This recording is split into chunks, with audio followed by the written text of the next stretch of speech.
lebar. Apa itu minyak urapan?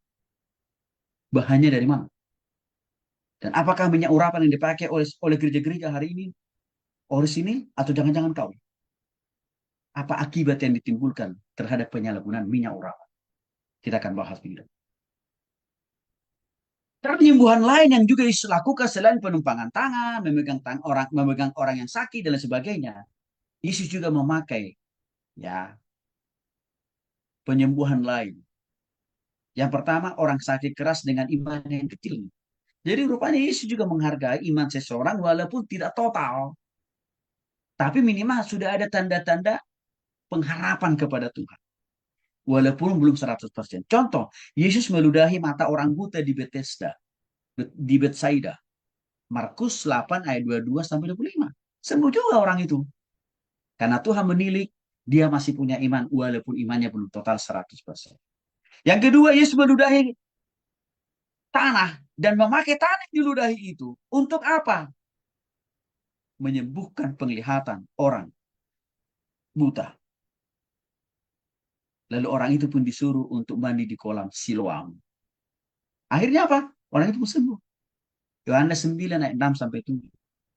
Yang ketiga, Petrus menyuruh orang keluar dari rumah dan berlutut berdosa dan sendirian. Akhirnya, Dorcas pun hidup kembali. Kisah para Rasul 9 ayat 40 sampai pasal. Cara penyembuhan lain yang dilakukan di samping berdasarkan iman yang kecil, juga bisa memakai apa? Orang sakit dengan iman yang besar. Contohnya, dengan firman Tuhan, orang lumpuh berdiri dan berjalan. Markus 2 ayat 10 sampai 12. Jadi orang itu percaya total betul sama firman Tuhan. Yang kedua, dengan firman Tuhan orang buta di Yeriko sembuh. Lukas pasal 18 dan pasal 1 sampai 2. Dia percaya betul terhadap perkataan Tuhan. Akhirnya itu. Yang ketiga, Tuhan Yesus menjawab permohonan orang kusta dengan berkata, aku mau jadi engkau tahir. Orang penyakit kusta ini percaya betul dengan firman Tuhan atau perkataan Yesus. Dia pun sembuh. Matius 8 ayat 3. Jadi Bapak Ibu, waktu kita percaya terhadap firman Tuhan, juga kuasa Tuhan powerful bekerja dan berkarya lewat kita atau lewat orang-orang kita layan. Maka disitulah kita harus mendorong diri kita semakin lebih setia baca firman Tuhan, merenungkan, melakukan, dan menghidupi. Hal yang sama kita dorong, kita ajak jemaat kita melakukan hal yang sama. Supaya mujizat itu bisa mereka alami. Yang ketiga, mujizat lain pada orang-orang sakit. Contoh, perempuan yang pendarahan menyentuh jubah Yesus.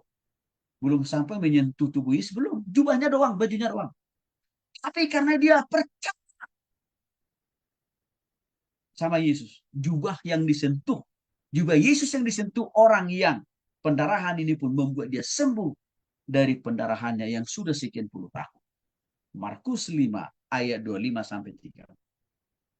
Contoh yang kedua, orang sakit dibaringkan di jalan raya supaya bayangan Petrus bisa menyembuhkan mereka. Hasilnya apa? Orang itu pun sakit. Orang yang sakit itu pun sembuh. Hanya melihat bayangan Petrus. Karena begitu yakin kuasa Tuhan bisa bekerja.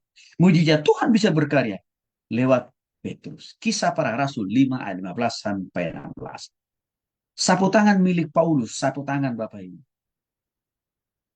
mampu menyembuhkan banyak orang yang sakit. Dan mampu mengusir roh-roh jahat. Hanya dengan sapu tangan. Oh, apa hebatnya sapu tangannya Paulus? Bukan karena sapu tangannya hebat. Tapi karena Tuhan berkarya bekerja dalam diri Paulus, maka kuasa kesembuhan, kuasa mujizat daripada Yesus itu mengalir lewat kehidupan Paulus termasuk bahan-bahan yang dipakai, yaitu sapu tangannya. Kita mencatat banyak kasus kesembuhan terjadi karena belas kasihan Tuhan. Contoh, anak janda yang telah mati di Nain, bangkit kembali di Lukas pasal 7, 13 sampai 15. Karena Tuhan begitu mengasihi anak itu. Yang kedua, orang yang lupa selama 38 tahun disuruh bangun berjalan. Karena Tuhan begitu mengasihi anak ini, prihatin dengan anak ini. Maka Tuhan pulihkan dan sembuhkan dia dari kelumpuhan selama 38 tahun. Sembuh pula dia. Dicatat dalam Yohanes pasal 5 ayat 5 sampai 9. Lalu bagaimana cara mengusir roh jahat atau si setan atau si iblis? Mari kita lihat contoh pola Yesus mengusir roh jahat. Yang pertama, kasus-kasus kesurupan.